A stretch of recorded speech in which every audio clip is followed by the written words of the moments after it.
Good morning. This is Robert Goodman here on TikTok, keeping it real with my recovery, the confessions of my recovery. Today is February 14th, 26, Valentine's Day. Happy Valentine's Day to everyone. And I want to talk about my past and my Valentines. So if something that I say may resonate with you or you may be experienced, there may be some tips for you to deal with your situation. Well, I remember the Valentine's Day when I was homeless and seeing everybody. I never forget it. I was going from Starbucks. I was being Starbucks, and that was my base of operations for being homeless. And people would come in there and they'd be holding hands, and you know, and it's like, wow, I could see the joy and the happiness and the smiles and the love. And it hurt that I was there by myself. And then I would go down to Fry's and get me something to eat and bring it back to Starbucks and sit there and watch a movie, and I would see how couples were holding hands and fries, and some of the men were running off getting flowers and giving it to their wives while they was in Fry's shopping. And and it hit me, and once again it hit me, I was by myself. But what made me survive those feelings and them emotions was that my goal was to save enough money so I can have a studio apartment. And I was doing okay, and my money was going up, and I had a couple of thousands, and they were stashed at the storage place where I had my storage, and with the things that I was buying for my apartment that I would like. And I felt proud of myself that I was moving forward, but still being by myself did hurt, because I wanted friends and I wanted family and I wanted people around that I can associate to give me self-worth of being appreciated and people wanting to be a part of my life.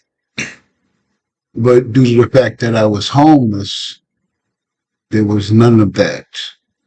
It was the dodging of the madness of homelessness, dealing with the people that are homeless, that you would try to find you a spot where you could have some peace, and which was very hard. So you was always on the defensive, not on the offense. And then I remember Valentine's Day being in the program of recovery, as I embarked in it, as people in the program that had time, that had gotten girlfriends or gotten back with their wives or their girlfriends, or they were spending time with their children, finally, and the joy and the happiness that was around the program. But once again, I was by myself. And but I was okay because I know I was moving forward in recovery. So it didn't sting as much as it did when I was homeless. And then it hit me. The most valuable thing. What do I have to offer to another human being? And I was not in the position to give a person the attention and the respect that they deserve for being in a relationship. And I realized that. So it kind of hurt. So I had to change my behavior. And understood that in my recovery, I had to get Robert right so I can have some. And when I realized that, I went to work into my program of recovery. Because here's the thing. In relationships, when people meet people, you have, there's got to be a spark, there's got to be a connection, there's got to be something. And under my circumstances, I didn't have a job then. I was just there at the program. I was just getting started. So there was a lot of things that I needed to address for myself. And I did that. And when I kept the focus on the program of recovery and built my life and got myself together, out of the blue, someone looked at me, thought that I was worth getting to know, that I had something that they wanted to be a part of. And that was the beginning of me starting to love myself because someone was looking at me. Because in my recovery, I was dealing with the wreckage of my past, so I wasn't feeling really good about, I was feeling good about myself, but I really wasn't because that cloud of the past hung over me. And I knew what the things that I've done, and I know how I harmed people, and I know how I messed up my life. So sometimes when we feel that we haven't been doing a good job for ourselves and others, then we punish ourselves. And it may be conflict of interest that I'm trying to move forward, but I'm punishing myself because I've been a bad boy. And then I realized that that's what I did in my addiction. When I started to move forward, I would punish myself for being there in the first place. And then I'd give me 10 steps back. So I had to realize that this was a process. But here's the thing. As I moved forward in recovery and started addressing me and my issues, people started looking at me and wanted to be my friend.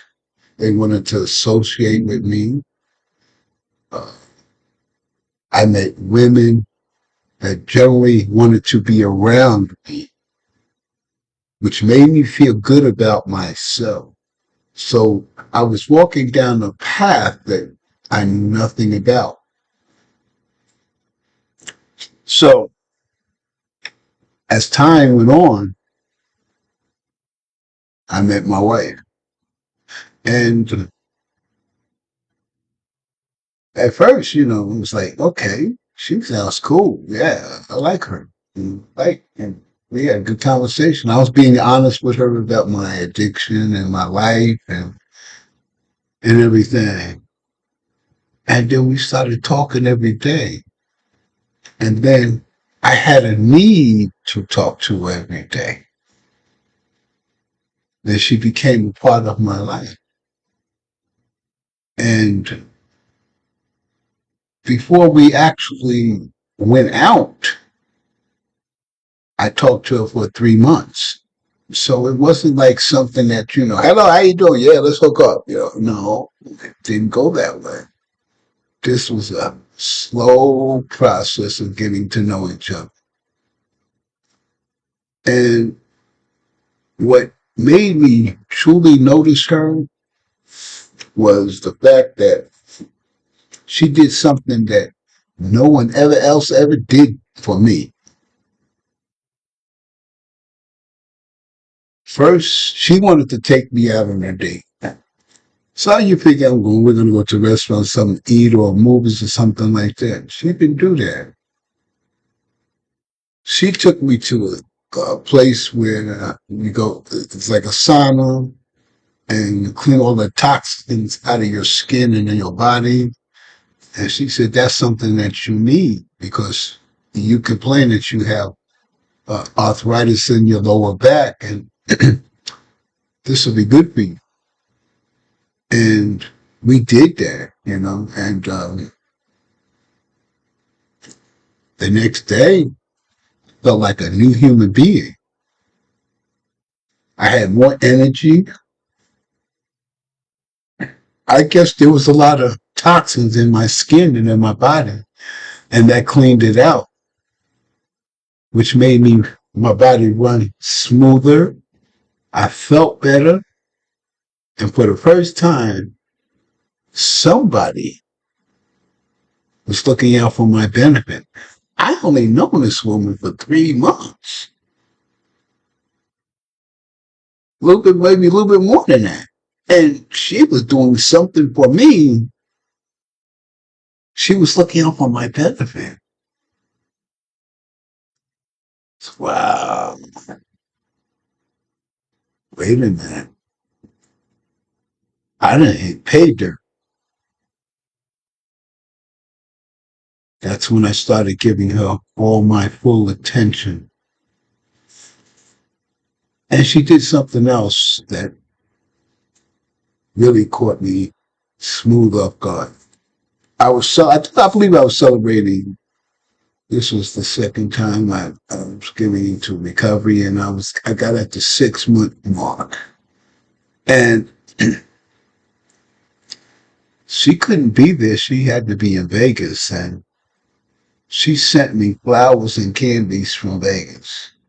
I don't know how she did that. I don't know because I ain't never had it happen to me before. And that night after the ceremony we had and everything, and I shared and I spoke and everything, they called me to the office and said I got some mail, and there was some flowers and candy there. And then I read the card, and nobody has ever took time in my entire life to do something like that. You know, and she had a genuine concern about me, and the rest was history. And after that, every day was a Valentine's Day with her. I say it again, every day with her was a Valentine's Day. So I'm truly blessed that she's my wife now. I'm truly blessed that she's with me. I'm truly blessed that we share waking moments together and sleeping moments. And I'm truly happy that she's a part of my life. Me saying all that, I want to go back and say this, is that when I stopped looking, then they appeared. When I kept the focus on myself, working on myself in recovery, I became a better person. I became a person that people wanted to get to know, to socialize with and wanted to be around. So with that all in mind, if you don't have nobody for Valentine's Day or you're feeling down, don't feel down because go look in the mirror. What you've done to yourself up to this point in recovery is unbelievable because you worked hard to get to this point. The blessings will come when we least expect it. So don't feel bad and don't feel upset. Go directly to your gratitude list and think all the things you accomplished from addiction to recovery to recovery to now. You are truly a blessing to yourself. And for those who have someone, you should have smiles on your face. The reason why I say you should have smiles on your face is because you've worked very hard to get where you're at today. You did the work in recovery. You built the life for yourself. So now you have people that love you, that's willing to show their love. For me, Valentine's Day is every day with her. Whether it's a good day or a bad day. What I look at it as that we get to share the ups and downs together. And I learned in living is that when there's issues and problems, when it's two going through it, it's easier because we can both support and console each other. But when it's just by yourself, it's hard. It's hard to console yourself because you feel the pressure and you know you have to do everything to change the situation, which makes it hard. But what I've learned is that when I was by myself, I kept my focus on moving forward. You know, I understood that I was an imperfect person, that I make mistakes, and everybody makes mistakes. So that's not important. It's what we do after the mistake that's important. And I always kept that foremost in my mind, and I kept moving forward. And that's why in the program of recovery, we say, you know, you have to check yourself on a regular basis and make amends to the mistakes that you make. So you constantly cleaning the wreckage that we make. So for me, I'm happy that I can celebrate Valentine's Day every day. But today is February 14th, and excuse me, it's February 14th, and it's Valentine's Day. And so me and my wife, we're supposed to play some games and stuff and watch some movies together and cuddle up in the living room. And that's our Valentine's Day. We're old. I'm 66. So, you know, to run in the street thing is nice, but I believe in making special moments at home. And I really do. I mean, there's so many things that you have around your home that you can make something special out of. And I like that because you have to do the ingenuity, putting it together, figuring it out, and doing the whole hookup, and which makes it more special when you think about it after it's done and said and it's talked about. People say, wow. Because most people like to run to the store and buy gifts and stuff, do it that way, or take them out. But when you take time to do something really special and do the work yourself, it's more appreciated because it's a hand-on thing. And to see the look on their face when they see after you done did the hard work and the joy it brings, it gives more meaning to the gift. So, I hope you all have a wonderful Valentine's Day. I hope you all enjoy your day. And if you don't have nobody, that's okay. Go look in the mirror. You saved yourself. Love yourself today because you saved yourself from addiction. So love yourself. Be happy. Be proud. And say, I may not have nobody this Valentine's Day, but if I keep the focus on myself and make myself better, I may have somebody next year. As long as I keep moving forward, I'm truly going to get blessed. Another thing I'm going to talk about, rage. Yes, rage. You know, rage can be a good thing and rage can be a bad thing.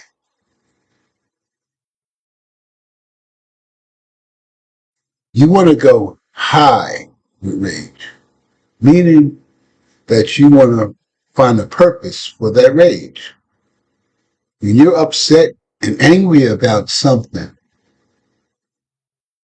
you got to ask yourself, what can I do? Well, you need to make a plan and go in that direction. When we go high, meaning that we want to use the rage to make a point, to express our feelings and concerns about the situation in a very powerful way, but not in a hurtful way. See, people that uses rage on the low level is mudslingers, dirt throwing at people, and it doesn't solve the problem. But if you have rage enough and conviction about a situation that shouldn't happen or shouldn't be, the high-low road is to have a plan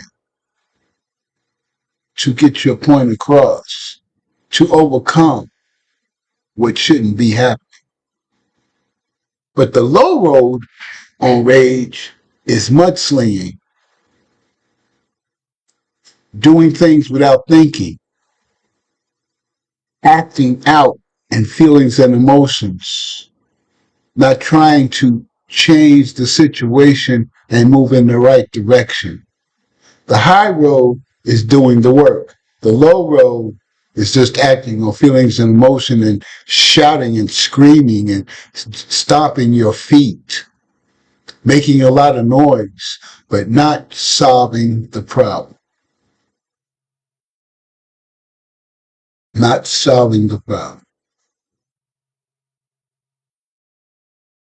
When I get upset, there's two ways that I can go.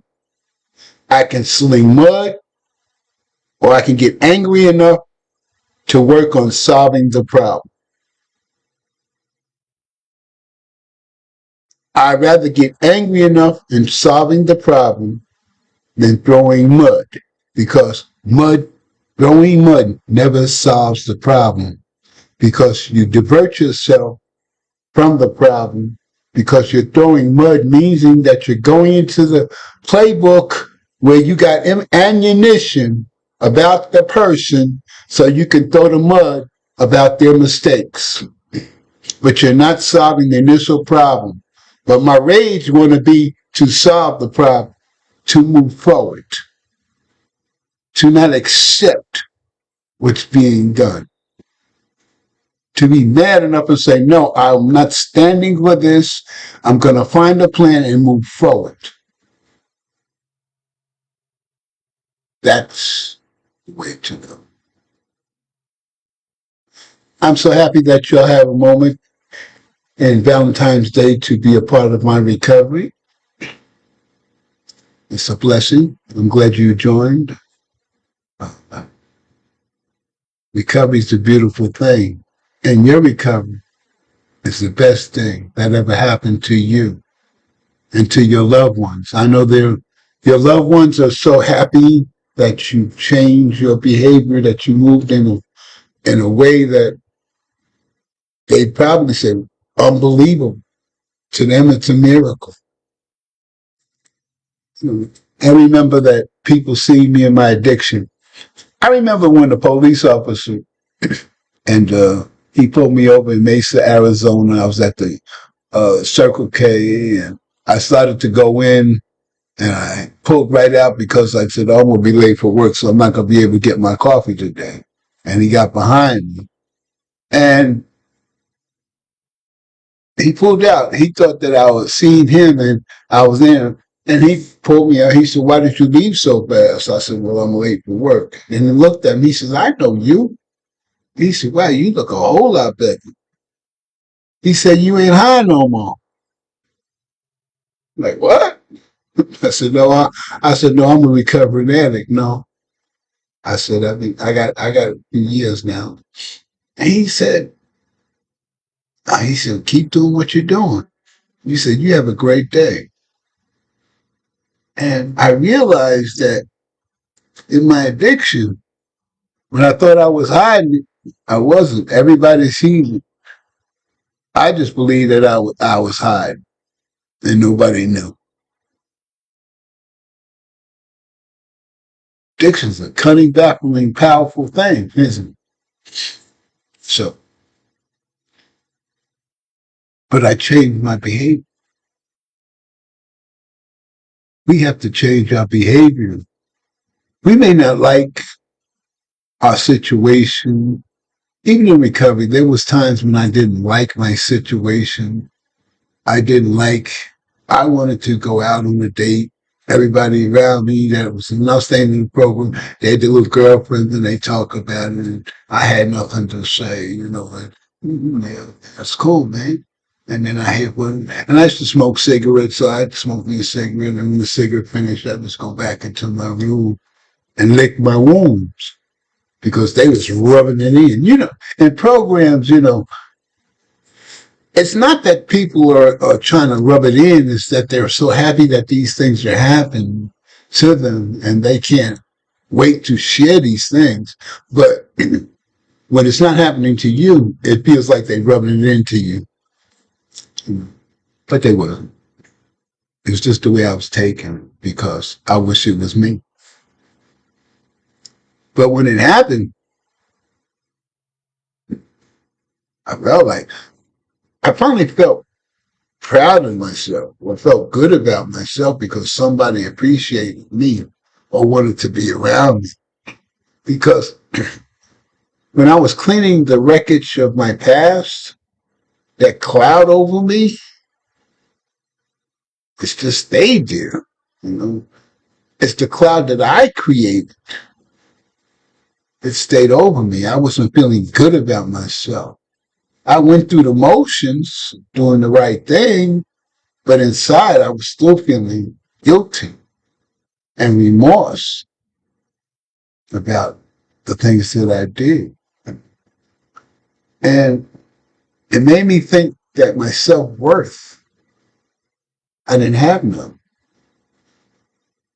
But when people started to associate with me, people wanted to know how I'm staying clean and sober, people wanted to be a part of my life, made me feel good about myself. And the more people that associated with me, the better I felt about myself. And then it made me stand tall in my recovery in the direction that I was going. And that's basically all we can do. That's all we can do. The greatest gift that us recovering addicts have is that we have a check and balances that we follow. Regular people don't do that. Regular people don't clean the wreckage of their past. They sweep it up under the rug, and it comes back to haunt them. But us recovering addicts, we're taught to, in order to stay clean and sober, we got to clean the wreckage of our past, and we do that, and our life gets better. And we finally have a system and checks and balances that we continue to do on a regular basis, which causes us to live life on life's terms and enjoy life. And as I was doing this, and the holidays would come up, and not only Valentine's Day, but other holidays where family members would come and pick up their relatives because I stayed at a work program, recovery program, work program. And this is, you see this and nobody was coming to me. But I would associate, I would take myself out and I would do things. And what I would, the things that I would do for myself, I always said to myself, Robert, if you didn't get high for 40 years, you wouldn't be in this boat that you're in now. You did this to yourself. But look what you've done there. You went from being homeless to in a program to having a job to saving money. And you rent a U-Haul every week to go shopping to do whatever you want to do. Every weekend you do that. You have some nice clothes. You you excel at your job. You have your own area. I mean, I was working for Metal Farm, and we used to make ventilation systems. So, I mean, I was enjoying life on life's terms. I mean, I had. So I had to reinforce my recovery by my gratitude of the things that I've accomplished up to this point. And the holidays and the Valentine's days, the Christmas, the Thanksgivings, they didn't sting as much because I kept saying, as long as I keep doing the right thing, my blessings will come. But if the reason why I'm here is because I was addicted and I let drugs control my life. So I came forward. I put the blame where the blame needs to be, but also I let myself know that look at how far you've came. Every time you got knocked down, you got up, Robert. You didn't stay down. You're a survivor. You survived 18 months of being homeless. You saved up $5,000. Then got charged with aggravated assault, went to jail and lost all that, came out with nothing. With nothing. Went to Bridges, sent you to the work program, recovery program, and you never looked back. You never let your situation keep you down. You kept fighting and moving forward. So you're a survivor, Rob. And that's my gratitude. That's my blessing. I am not going to stay down. I'm going to get up. But sometimes I ask myself, I'm constantly fighting, constantly getting knocked down, but I'm constantly, I overcome. But where's the great blessing? And I realized that I'm at my best when I'm fighting because I'm used to. I'm not giving up. I fight. I overcome. I accomplish. I win. And that's my gift. That's the gift that God gave me. I've been knocked down so many times in my life, but I never gave up. So don't you give up. Don't give up. Don't allow circumstances and the situation to make you feel like you can't win. If you can win and get recovery, you can beat anything. As long as you stay at it. You stay positive, you don't act on your feelings and emotions, you keep moving forward. Because You are the hero to yourself. You've accomplished things that you could not accomplish. You've done things for yourself that you thought that you was unable to achieve, but you did that and you're still moving forward. So don't let a setback make you feel that you can't accomplish what you need to accomplish in your recovery. If you're celebrating Valentine's Day, fantastic. You have gratitude that you went from addiction to recovery to what you have today. And if you've done all that and you don't have nobody, eventually you will have somebody. You just keep moving forward on building yourself, making yourself better. And your blessing will come. And sometimes the person that you're looking for is right in front of your face. You just haven't seen them, but they've seen you. And that's something to think about. So, the point I'm trying to make is enjoy your Valentine's Day. If you have someone, let them know that they're special, that they're a blessing to you. And if you don't have nobody, go look in the mirror and say, Happy Valentine's Day. I went from addiction to recovery to have the life that I have today. So I'm truly blessed because I love myself again. I love myself again. And that is the greatest gift that recovery can ever give another human being. Last but not least, I want to thank each and every one of you for taking the time on Valentine's Day to be a part of my recovery. I know that you'll have plans. I know that you'll have an idea what you're going to do today for yourself and your loved ones. But I do appreciate you being a part of my recovery. I ask that you spread the word and let everybody know that I'm here Monday through Saturday at 7:30 Arizona time, live stream.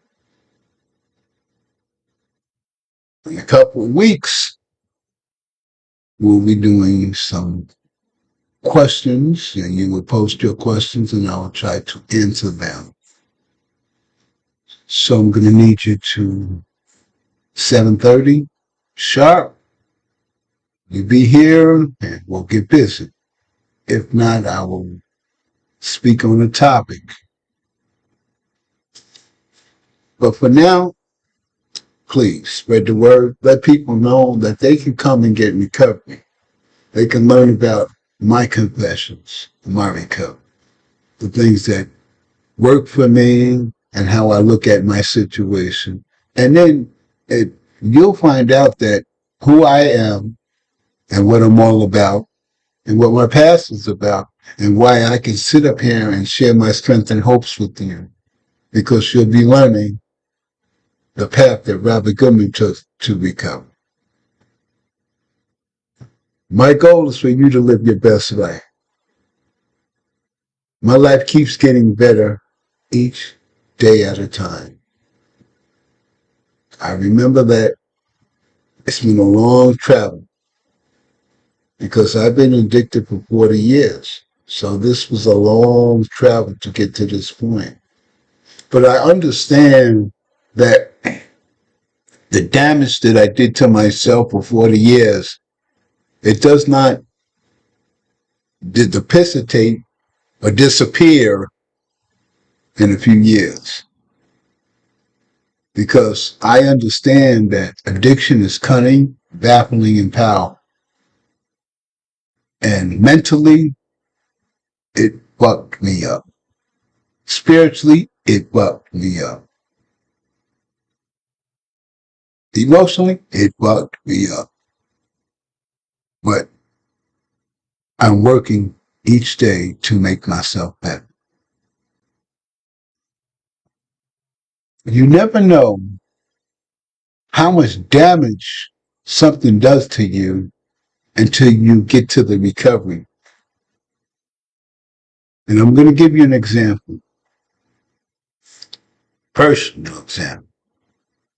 I was diagnosed with prostate cancer. I had the operation to remove my prostate. My body has to learn its function again. So that meant that I could not control my urine or my bowels. That it took time for my body to relearn this, and I had to go through process.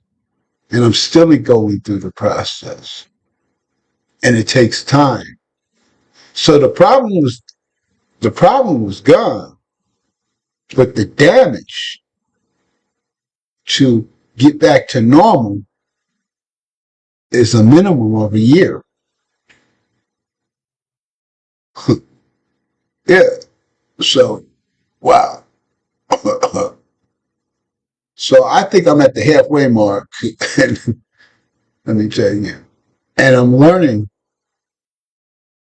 And if that's what the body, when they have an operation, how you have to rebuild, you have to do the physical therapy to teach the body to act in the right way again. I found out by my physical therapist that I've been breathing wrong. That my breathing, the way I'm breathing, caused me to have a hernia. I would have never known that. So I'm learning a lot of information about myself and my body that I've been doing wrong, which takes time to learn. It takes time to teach yourself to do the right thing. And it's the same thing with recovery. Just because you have time in recovery doesn't mean that you're well. You still have to teach the mind and the body to operate in the right way. And it takes time.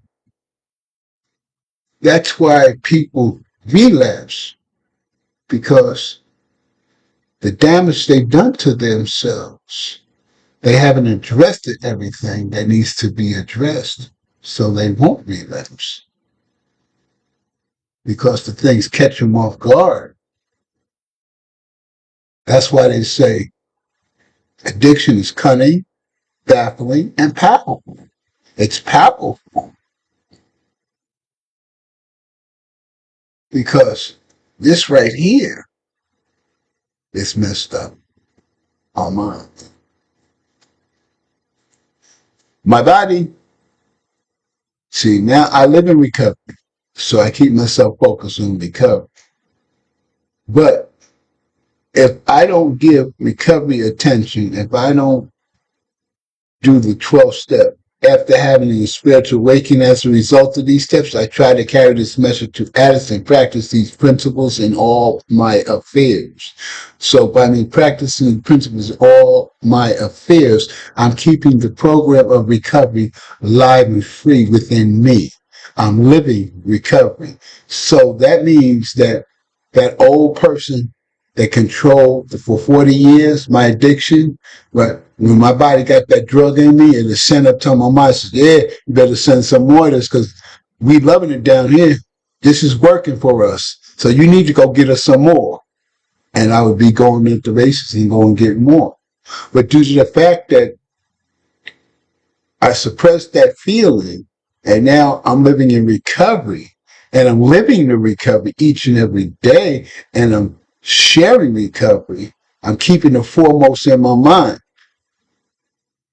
But you got to only remember that that addictive side is still there. It's in the mind. And if we don't keep ourselves in recovery and be active in recovery, then that addictive mind will creep up and you'll say, I remember. You take that full pull, all the problems go away. Remember that? And the reason why that pops up in your brain is because you're lacking something in makeup. And that's not paying attention to yourself. So for me to stay clean and sober, Robert has to pay attention to himself. And I do that. So last, it's Saturday, so I won't see you tomorrow, but I'll be back on Monday. And I hope you enjoy your weekend and appreciate your recovery and appreciate the blessings that recovery has given you. Don't feel down because it's February 14th and you may not have nobody, or the person you love didn't give that gift that you hoped for. Be blessed that you have someone. Be blessed that someone loves you enough to be there on a daily basis, to be there for you, even when you be difficult. We're all imperfect people, and we don't make the perfect mate all the time. So think about that. Think about that. Someone puts up with you when you acting up,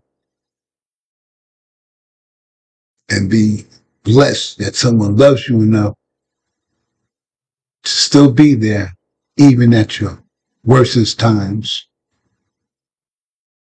Be blessed. And it's the same thing. You're there for them when they're at their worst. They're blessed. And that's what relationships are all about. Because both of us are imperfect. We're both going to make mistakes. But let's do it together, work together, make it better, overcome the situations and the mistakes that we made. But we're in this together. We form a bond, never letting go. But together, we're going to make it. Together, we're going to live our best lives. Together, we're going to strive for our dreams. Together. This is Robert Gooden here on TikTok, keeping it real, wishing you and your family a happy Valentine's Day. And remember this, you have been a blessing to people in recovery by staying clean and sober and by you sharing your truths, your wisdom, and your understanding on your addiction and your recovery. You have a blessed and wonderful day.